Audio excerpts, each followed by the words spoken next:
Students, आज एक बहुत महत्वपूर्ण वीडियो मैं आपको पेश कर रहा हूँ। टॉपिक है हैंड राइटिंग। प्रत्येक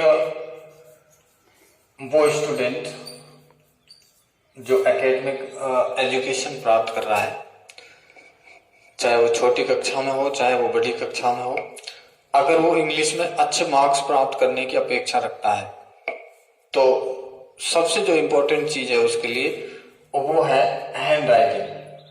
उसका हस्तलेख अच्छा होना चाहिए, न केवल अच्छा होना चाहिए बल्कि वो शुद्ध भी होना चाहिए। तो हैंड राइटिंग अच्छा कैसे हो सकता है, उसको सुधारने के लिए मैं आपको कुछ टिप्स बता रहा हूँ और कुछ एक्सरसाइज बताऊंगा। उसके बाद इसको ध्यान से देखना है, पूरा वीडियो देखना है और जो मैं आपको एक्सरसाइज बताऊंगा उसको आप 7 दिन करेंगे। उसके बाद आप अपना हैंड राइटिंग मैच करके देख सकते हैं। 100% आपको अंतर दिखाई देगा। ये मैंने मेरे अनुभव से सीखा है, जगह जगह मैंने इसको अप्लाई किया विद्यार्थियों पे और इसका जो रिजल्ट आया वो बहुत आश्चर्यजनक आया, बहुत पॉजिटिव आया। वो आपके लिए भी लाभदायक रिजल्ट इसका आएगा। तो आइए हम ये वीडियो शुरू करते हैं। तो मैं आपको बताता हूं कि इंग्लिश की जो हैंड राइटिंग है, उस हैंड राइटिंग में जो मिस्टेक्स होती हैं, जो एरर्स होती हैं, सबसे पहले हम उन एरर्स की बात करेंगे। कुछ अध्यापक जो है वो बच्चों की हैंड राइटिंग को सुधारने की बजाय उनको एडवाइस दे देते हैं कि ये तो गॉड गिफ्ट है। मैं आपको बता रहा हूं कि हैंड राइटिंग जो है वो गॉड गिफ्ट नहीं है। गॉड गिफ्ट हमारा हाथ है जिससे हम लिखते हैं और हमारी नजर है जिससे हम देखते हैं और ये उंगलियां हैं जिससे हम पेन को पकड़ते हैं। तो हैंड राइटिंग 3 चीजों पर निर्भर करती है। कौन कौन सी चीजें हैं, एरर्स की थोड़ी बाद में बात करेंगे। पहला है आपकी आई साइट, दूसरा है आपका इंटरेस्ट और तीसरा है आप किस तरीके से पेन को होल्ड करते हैं। कोई सीधा पकड़ता है, कोई नीचे से पकड़ता है, कोई ऊपर से पकड़ता है, कोई तिरछा पकड़ता है। तो इन 3 चीजों से पर निर्भर आपकी हैंड राइटिंग करती है। जिन बच्चों की नजर तिरछी होती है वो प्राय तिरछा लिखते हैं, सीधा नहीं लिख पाते हैं। जिनकी लिखने में इंटरेस्ट नहीं होता है उनकी हैंड राइटिंग बहुत बेकार पाई जाती है, क्योंकि वो लेखन के कार्य को बिल्कुल भी इंटरेस्ट के साथ नहीं करते हैं और इसको वो एक बर्डन समझते हैं। और जो आड़ा तिरछा पेन को पकड़ते हैं वो लंबे समय तक लेखन वर्क करने में अक्षम रहते हैं। तो ये 3 बातें हैं जिन पर आपकी हैंड राइटिंग निर्भर करती है। अब अगली बात हम करेंगे कि इसमें एरर्स क्या होती है, कि लेखन में, इंग्लिश लेखन में हम एरर्स क्या करते हैं। तो पहली एरर जो है वो हम करते हैं, जो हमारे लेटर्स होते हैं, लेटर्स के बीच में रिलेशन होता है। इस रिलेशन को हम साइज भी कह सकते हैं। तो पहली जो एरर होती है वो लेटर्स के साइज की एरर होती है। दूसरा प्रॉपर स्पेस नहीं देने की या ज्यादा स्पेस देने की, अभी सबके बारे में विस्तार से बात करेंगे। और तीसरी मिस्टेक होती है कैपिटल लेटर्स की। Capital letters and punctuation marks.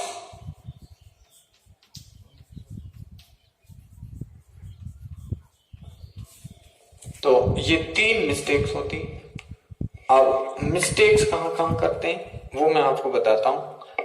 पहली बात है लेटर्स के साइज की। तो साइज में क्या मिस्टेक होती है, जब हम इंग्लिश लिखते हैं तो हमारे पास 2 प्रकार के लेटर्स होते हैं। एक कैपिटल लेटर्स और दूसरा होता है स्मॉल लेटर्स। अभी कैपिटल लेटर्स की बात हम तीसरे पॉइंट पे करेंगे। अभी हम स्मॉल लेटर्स की बात करते हैं। जब हम स्मॉल लेटर्स की बात करते हैं तो स्मॉल लेटर्स जो हैं वो साइज के अनुसार या साइज के आधार पर 4 प्रकार के होते हैं। 4 प्रकार के। पहले होते हैं जिन्हें हम ऊपर की 3 लाइनों में लिखते हैं।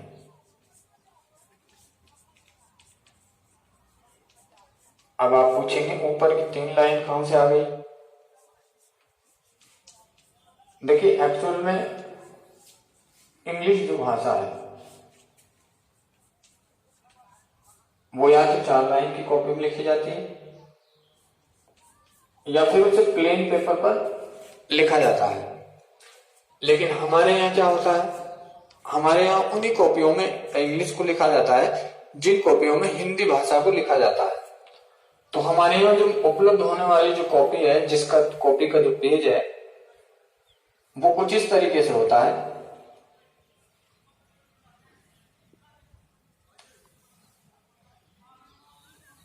अब ये कॉपी एक्चुअल में हिंदी के लिए बनाई जाती है। इंग्लिश में या तो प्लेन पेपर पर लिखा जाता है या फिर आपने छोटी क्लासों में 4 लाइन की कॉपी में लिखा होगा। अब हम यहां से लिखना शुरू करते हैं, मान के चलिए। तो इन लाइनों में भी हम 4 लाइनों को फॉलो करते हैं। इन प्रत्येक लाइन के बीच में एक काल्पनिक लाइन मानी जाती है, इस तरीके से।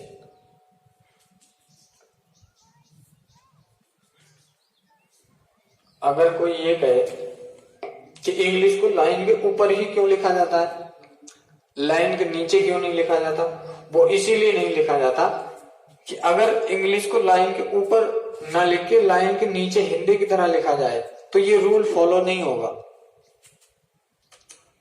अभी इसकी बाद में बात करते हैं, पहले इसकी बात करते हैं। तो हम लाइन कहां से काउंट करते हैं? हमें लिखना है इस लाइन पर, तो हम लाइन काउंट करते हैं यहां से।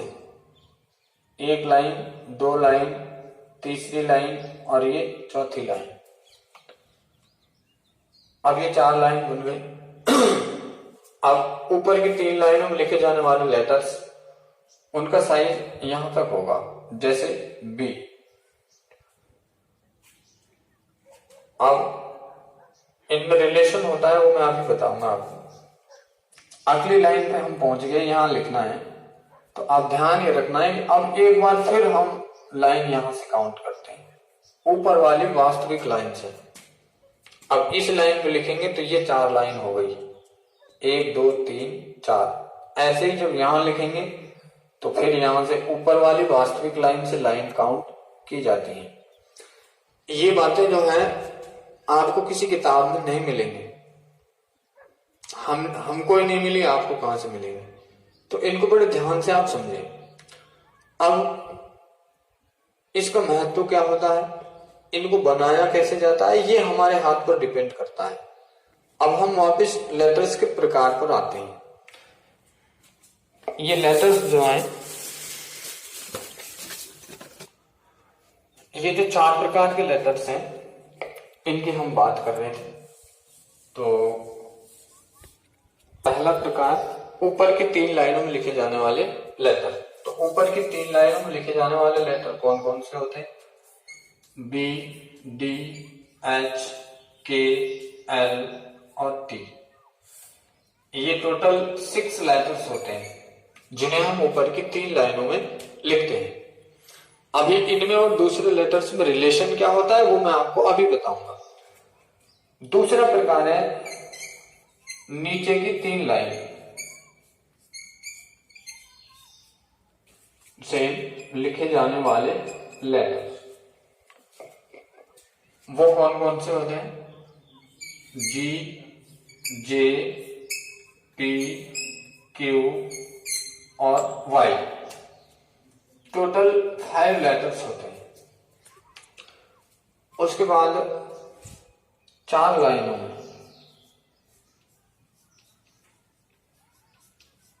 लिखे जाने वाले लेटर केवल एक लेटर होता है जो होता है एफ, वो चारों लाइनों में लिखा जाता है। ये बात हो सकता है आपने छोटी क्लास में पढ़ी हो। और चौथा होता है बीच की दो लाइन, दो लाइनों में लिखे जाने वाले लेटर। ये टोटल लेटर होते हैं 14। कितने होते हैं? 14। तो कौन कौन से होते हैं? A, C, E, I, M, N, O, R, S, U, V, W, X और जेड।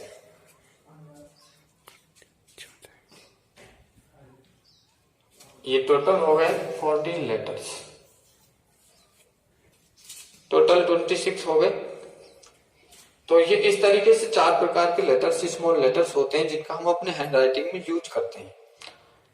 अब मैं आपको बताता हूं, जेड को कुछ कर्सिव हैंड राइटिंग में लिखने वाले जो हैं वो इसको इस तरीके से नीचे की 3 लाइनों में भी लिखते हैं। अब हम इनके रिलेशन की बात करते हैं जिसमें हम गलती करते हैं। देखिए रिलेशन ये है कि ऊपर की 3 लाइनों में लिखे जाने वाले लेटर का ये भाग जो है, ये वाला भाग जो है वो बीच की 2 लाइन के बराबर होता है। जैसे हमें लिखना है बायो, अब एक भी हमने इस तरीके से लिखा, एक भी हमने इस तरीके से लिखा और एक इस तरीके से लिखा। अब कोई छोटा फॉन्ट साइज लिखता है, कोई और छोटा थोड़ा सा बड़ा लिखता है, कोई और ज्यादा बड़ा लिखता है। ये मान के चलिए हम कॉपी है जिसमें लिख रहे हैं। अब कोई इस तरीके से लिखेगा, कोई ऐसे लिखेगा, कोई बिल्कुल छोटा लिखेगा। अब ये सही है या गलत है वो इसके साथ आने वाले लेटर्स निर्धारित करेंगे। जैसे हमें लिखना है बायो, अब जितना हमने बी के इस को भाग को बनाया है इसका मतलब है बीच की 2 लाइन। अब आई और ओ दोनों बीच की 2 लाइनों में लिखे जाने वाले लेटर्स हैं, तो इनका साइज भी इसके इस भाग के बराबर होना चाहिए। अगर हमने इसको इस तरीके से लिखा तो ये गलत हो गया, क्योंकि बीच की 2 लाइन तो यहां हो रही है और हमने आई को यहां लिख दिया। ये इनके बीच में रिलेशन होता है। इसी तरीके से नीचे की 3 लाइनों में लिखे जाने वाले जो लेटर्स हैं उनका ये ऊपर का भाग ये बीच की 2 लाइन के बराबर होता है, ऊपर की 3 लाइनों के नीचे वाले भाग के बराबर होता है। जैसे हमें लिखना है बायोग्राफी, हमें लिखना है बायोग्राफी। अब बी, ये बीच की 2 लाइन हो गई, आई इसके बराबर लिखेंगे बायो। अब आ गया जी। अब जी नीचे की 3 लाइनों में लिखा जाता है, तो इसके ऊपर का ये जो भाग है ये बीच की 2 लाइन के बराबर होना चाहिए, बायोग्राफी। अब पी, एच और वाई। अब देखो ये भाग जो है ये बराबर है। अगर ये बराबर नहीं है तो हमारा हैंडराइटिंग सही नहीं है, हमारा हैंडराइटिंग जो है वो करेक्ट नहीं है, वो शुद्ध नहीं है। तो ये पहली बात हो गई एरर्स की।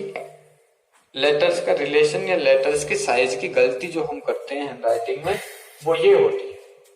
कोई बच्चा जो है वो इस तरीके से लिखता है,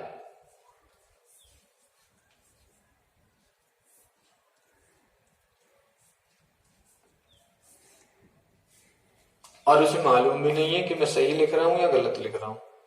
तो ये मिस्टेक किसकी हो गई? ये साइज की, लेटर्स के साइज की मिस्टेक हो गई। तो मैं समझता हूं कि आपको ये बात समझ में आ गई होगी कि हम हैंडराइटिंग में जो पहली एरर करते हैं वो लेटर्स के साइज की करते हैं, क्योंकि इन लेटर्स में आपस में रिलेशन होता है जो कि 4 प्रकार के होते हैं, जो इस तरीके से यहां लिखे हुए हैं कि ऊपर की 3 लाइनों में लिखे जाने वाले 6 लेटर्स होते हैं, नीचे की 3 लाइनों में लिखे जाने वाले 5 लेटर्स, 4 लाइनों में एफ और बीच की 2 लाइनों में लिखे जाने वाले ये 14 लेटर्स होते हैं। तो ये पहली बात हमारी एरर्स जो है हम हैंडराइटिंग में करते हैं वो हो गई। अब दूसरी बात है प्रॉपर स्पेस की जो हम गलती करते हैं। देखिए हिंदी लेखन में हम बराबर स्पेस देते हैं और जितने हम कैरेक्टर्स को एक शिरोरेखा से बांध देते हैं वो एक शब्द बन जाता है, लेकिन इंग्लिश में कोई शिरोरेखा नहीं होती, इसलिए यहां क्या होता है, यहां स्पेस होता है। अब ये मिस्टेक हम कैसे करते हैं उसकी मैं आपको बात बताता हूं। प्रॉपर स्पेस की गलतियां आप किस तरीके से करते हैं। जैसे मुझे लिखना है मेजर, अब मैंने इस तरीके से लिख दिया, एक दूसरा लिख रहा है वो इस तरीके से लिख रहा है। अब दोनों में मिस्टेक है कि मेजर एक वर्ड है, एक शब्द है, तो इसके कैरेक्टर्स के बीच में कोई स्पेस नहीं आना चाहिए। जबकि यहां क्या हो गया, जैसे ही हमने ये स्पेस दिया एक कैरेक्टर के बराबर, तो ये एम है एक अलग वर्ड बन गया और जे ओ आर जो है वो एक अलग वर्ड बन गया। जैसे ही हम स्पेस देते हैं एक कैरेक्टर के बराबर तो दो वर्ड बन जाते हैं। जैसे हमने लिखा ही इज प्लेइंग क्रिकेट, एक दूसरा लिखने वाला इस तरीके से लिख रहा है ही इज प्लेइंग क्रिकेट। अब नियम क्या है, देखिए यहां पे कुछ ज्यादा ही स्पेस है, यहां भी बहुत ज्यादा स्पेस है और यहां भी बहुत ज्यादा स्पेस है। अब इतना स्पेस भी नहीं छोड़ना है। एक वर्ड और दूसरे वर्ड के बीच में एक कैरेक्टर के बराबर स्पेस छोड़ना है और एक शब्द के कैरेक्टर्स के बीच में कोई स्पेस नहीं छोड़ना है। अगर हमने स्पेस छोड़ दिया, एक ही वर्ड के कैरेक्टर्स के बीच में अगर स्पेस छोड़ दिया जाता है तो वो एक वर्ड ना होके 2 वर्ड बन जाते हैं। जैसे मान के चलिए कि यहां लिख रहा है क्रिकेट, अभी इसके कोई स्पेस नहीं है, इनके बीच में कोई स्पेस नहीं है। अभी मैं इसको ऐसे लिख देता हूं इस तरीके से। अब ये स्पेस छोड़ दिया तो ये एक वर्ड और ये एक वर्ड हो गया। हाँ, तो मुझे उम्मीद है ये आपको समझ में आ गया कि स्पेस किस तरीके से देना। मैं एक बार और बता देता हूं। प्रत्येक शब्द, जैसे ये शब्द है, जैसे हमने लिख दिया इंग्लिश, ये एक वर्ड है। अब ENGLISH, इन सारे अक्षरों के बीच में कहीं भी गैप नहीं है। अगर हमें दूसरा वर्ड लिखना है इसके साथ तो गैप देना है, इंग्लिश इज। आगे भी लिखना है तो माई फेवरेट सब्जेक्ट। अब ये एक वर्ड, ये एक वर्ड, ये एक वर्ड, ये दूसरा अगला वर्ड और ये एक वर्ड। इस एक वर्ड के कैरेक्टर्स के बीच में कहीं भी स्पेस नहीं कि जहां एक और वर्ड लिखा जा सके। जैसे ही हमें अगला वर्ड लिखना है तो हमें यहाँ पे एक कैरेक्टर के बराबर स्पेस देना होगा। जैसे ही हम स्पेस छोड़ देते हैं तो वो नया शब्द लिख जाता है। तो ये स्पेस की बात हो गई। अब हम बात करते हैं कैपिटल लेटर्स की। अब तीसरी एरर जो हम करते हैं राइटिंग में वो है कैपिटल लेटर्स की। तो वो हम कैसे करते हैं वो मैं आपको अभी बताता हूं। हैंड राइटिंग को सुंदर बनाने के लिए इंग्लिश लैंग्वेज में दो प्रकार के लेटर्स का प्रयोग किया जाता है, स्मॉल लेटर्स और कैपिटल लेटर्स, और साथ में पंक्चुएशन मार्क्स। तो पहले कैपिटल लेटर्स की बात कर लेते हैं। देखिए, पहली बात, यदि कहीं कैपिटल लेटर का प्रयोग हो किया जाएगा तो वो किसी वर्ड का प्रथम अक्षर होगा, वर्ड का प्रथम अक्षर।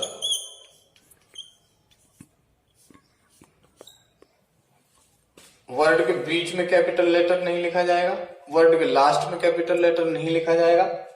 अगर लिखा जाएगा तो कौन सा लेटर लिखा जाएगा? वर्ड का प्रथम अक्षर। पहली बात तो ये हो गई। मैंने देखा है कि कुछ बच्चे जो हैं वो वर्ड के बीच में, जैसे किसी को राजस्थान लिखना है, अब कोई तो लास्ट में एन को कैपिटल लिख रहा है। ये कोई रिश्तेदार थोड़े, ये किसको कैपिटल लिखेंगे? अगर लिखना है तो पहला लिखना है, ना बीच में लिखना है ना लास्ट में लिखना है। पहली बात तो ये है। दूसरी बात, कैपिटल लेटर कहां लिखे जाते हैं, इसके लिए इंग्लिश में रूल्स बनाए गए हैं। अब वो रूल्स क्या क्या है? स्पेशल रूल्स हैं कि अगर रूल लगा हुआ है, ये रूल अप्लाई होता है तो आपको कैपिटल लेटर्स का प्रयोग करना है, अन्यथा नहीं करना है। कैपिटल लेटर्स कहां कहां यूज होते हैं मैं आपको शॉर्ट में बता देता हूं। पूरा बताऊंगा तो ये वीडियो बहुत लंबा हो जाएगा। पहली बात, प्रत्येक सेंटेंस का पहले वर्ड का पहला कैरेक्टर कैपिटल लिखा जाता है। दूसरी बात, वर्ष के महीनों के नाम, सप्ताह के दिनों के नाम, उनका पहला लेटर कैपिटल लिखा जाता है। त्योहारों के नाम, उत्सवों के नाम, मेलों के नाम, उनका पहला लेटर कैपिटल लिखा जाता है। नेक्स्ट, इंग्लिश में पोएम लिखते हैं, पोएम की प्रत्येक लाइन का पहला लेटर कैपिटल लिखा जाता है। नेक्स्ट, भाषाओं या पढ़ाई के विषयों के नाम कहीं भी लिखे जाएं, उनका पहला लेटर कैपिटल लिखा जाता है। अगला, किसी व्यक्ति का नाम हो, किसी शहर का नाम हो, किसी देश का नाम हो, किसी गांव का नाम हो, किसी कस्बे का नाम हो, उनका पहला लेटर कैपिटल लिखा जाता है। पर्वतों के नाम हो, नदियों के नाम हो, त्योहारों के नाम हो, उनका पहला लेटर कैपिटल लिखा जाता है। इत्यादि बहुत सारे कैपिटल लेटर्स के रूल्स हैं, किसी दिन और इस पे स्पेशली बात करेंगे। अभी आपकी जानकारी के लिए इतना ही काफी है। और अगर ज्यादा जो कॉमनली स्टूडेंट करते हैं उसकी और बात करते हैं, उसके बाद हम एक्सरसाइज की बात करेंगे। तो वो है स्ट्रेट, सीधा लिखना। इंग्लिश का प्रत्येक लेटर जो है वो 90 डिग्री के कोण पर बनाया जाता है। प्रत्येक लेटर जो है वो सीधा लिखना है। जैसे मुझे लिखना है राम गोपाल, अब प्रत्येक लेटर जो है वो एकदम सीधा है। अब इसमें गड़बड़ क्या करते हैं, कुछ बच्चे तिरछा लिखते हैं इस तरीके से। आप उनको मालूम ही नहीं कि वो गलत भी लिख रहे हैं, जबकि ये गलत है। यहाँ पे प्रत्येक लेटर जो है वो सीधा लिखा जाना चाहिए। तो ये चौथी एक और मिस्टेक जो बच्चे करते हैं कि वो तिरछा लिखते हैं। और तिरछा लिखने के कारण है कि या तो वो सही स्थिति में बैठे हुए नहीं है, उन्होंने पेन सही तरीके से पकड़ा हुआ नहीं है, उनका ध्यान कॉपी पे नहीं है। ये कुछ रीजंस हैं तिरछा लिखने के। और एक बार जब हम तिरछा लिखना शुरू कर देते हैं तो फिर वो आदत में आ जाता है, फिर वो ऐसे ही लिखते जाते हैं। तो ये मिस्टेक है, इसका भी ध्यान रखें कि प्रत्येक लेटर जो है वो इस तरीके से सीधा लिखे, ना कि इस तरीके से। अब जो सबसे इंपॉर्टेंट बात है, आपने वीडियो देख लिया, कमियां मालूम हो गई, अब इसको हम अपने लेखन में कैसे लाएं, इन कमियों को दूर कैसे करें, शुद्ध कैसे लिखें। तो उसके लिए मैं आपको एक एक्सरसाइज बता रहा हूं जो आपको अपने घर बैठ के 5 मिनट करनी है केवल। और एक्सरसाइज क्या है,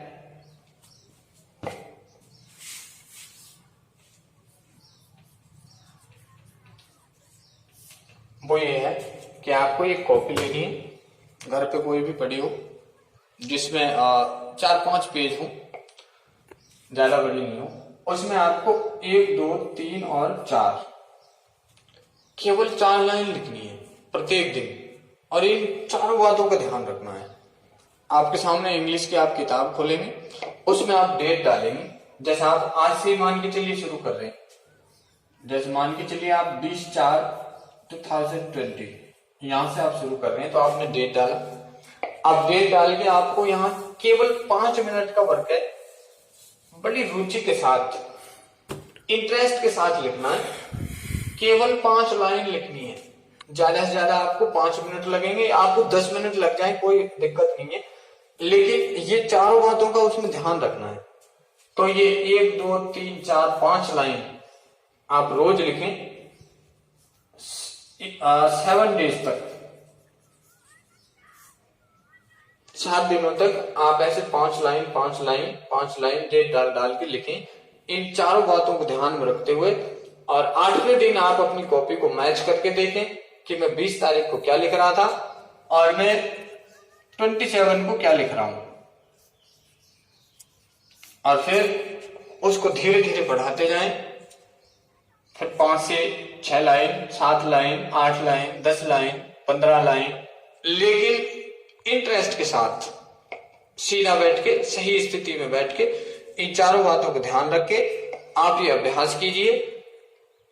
ये अभ्यास जो है मैंने मेरे अनुभव से बहुत सारे बच्चों को करवाया है, उन सारे बच्चों की हैंडराइटिंग बहुत अच्छी हो गई है और उन्होंने बहुत अच्छे मार्क्स भी प्राप्त किए हैं। अगर आपकी हैंडराइटिंग अच्छी नहीं है तो आप कितने इंटेलिजेंट हो, आप कितने बुद्धिमान हो, आपको अच्छे मार्क्स आपकी बोर्ड की कॉपी में, चाहे लोकल क्लास की कॉपी हो, किसी भी एग्जाम में आपको अच्छे मार्क्स नहीं मिलेंगे। कोई भी आपकी हैंडराइटिंग को देख के आपका आकलन नहीं करेगा कि आप एक इंटेलिजेंट विद्यार्थी हैं, रहे या रहे होंगे, कोई भी नहीं कह सकता। तो हैंडराइटिंग का सुंदर होना बहुत इंप्रेसिव है, बहुत इंपॉर्टेंट है, और ये आपके जो एकेडमिक जो परीक्षाएं होती हैं उनमें आपको सफलता दिलाने के लिए सबसे महत्वपूर्ण एक पार्ट है। तो आप ये इन नियमों का पालन कीजिए, ये अभ्यास कीजिए, और उसके बाद जो आपको रिजल्ट मिलता है वो कमेंट करके बताइए। धन्यवाद।